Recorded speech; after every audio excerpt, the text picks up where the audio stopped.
A point that I keep making throughout a whole host of YouTube videos is that I like my knife sheaths to ride high on my belt. And I think I'm confusing people. So the purpose of this video is to help you better understand what I mean by that. I've used a term called slap factor. These are 3 knife sheaths that highlight standard kind of overall knife sheaths. And that is where we have the belt loop, the belt running right through here at the handle, at the end of the handle, or sometimes even there'll be a loop where the knife runs, the handle of the knife runs below that. So all of this is hanging down below your belt. So whether that's in a little leather sheath, a big knife like that, or something like this little Mora, the knife hangs down below your belt. I like to run my knives up a little bit higher, and it depends on the weight of the knife, and it depends on the sheath, at how you're going to maybe achieve that. But I tend to like my knives high and tight to my belt. I know that doesn't work for everybody, but I'm going to show you some ways and applications that I've done that.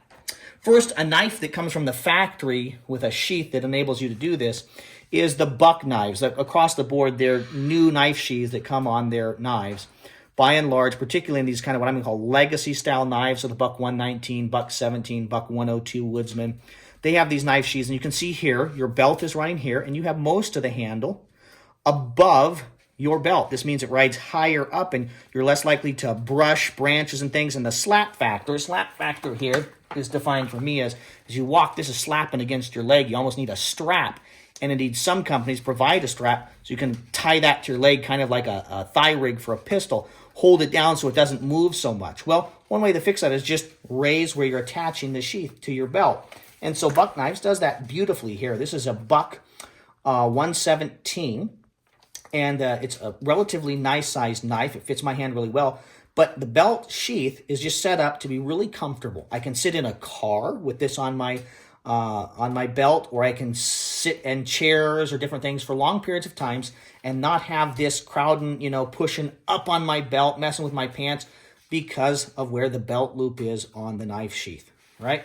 Here are some knives that I've modified or changed from their original configuration. So this is a knife, the Mohawk Hunter from Tops Knives, and it has a belt like clasp, a metal belt system that kind of rotates generally there. I'll see if I can't find some pictures for you of it.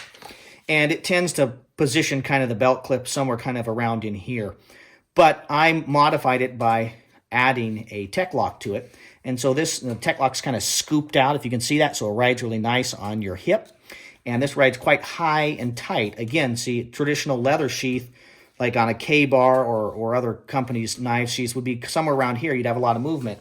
When I raise this up, it starts to kind of almost be closer. It's not in my armpit, but it's kind of along my ribs, and I can grab it. So it's running high like this. I can grab it and draw it out and use it, but it kind of stays out of the way. And for me personally, it's just more comfortable. I'm quite short, and so if we're walking through bushes and things that you might, hit you guys kind of right around here, it's hitting me up higher, and so it means that bushes and brush and stuff aren't also messing and smacking my gear and kind of holding me in place.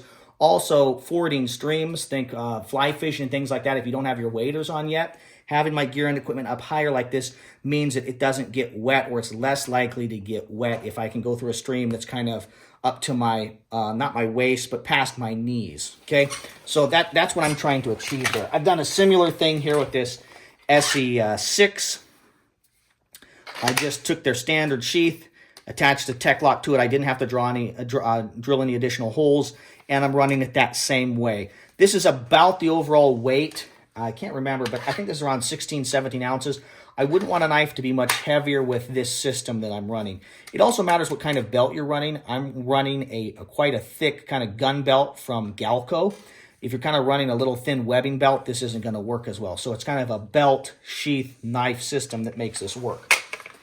This is the JG3 from SE Knives. It's a great little knife, and I like it, but I just didn't like the way the sheath was operating for me personally. So I modified it with this little snap system and this little lanyard so it can't come out.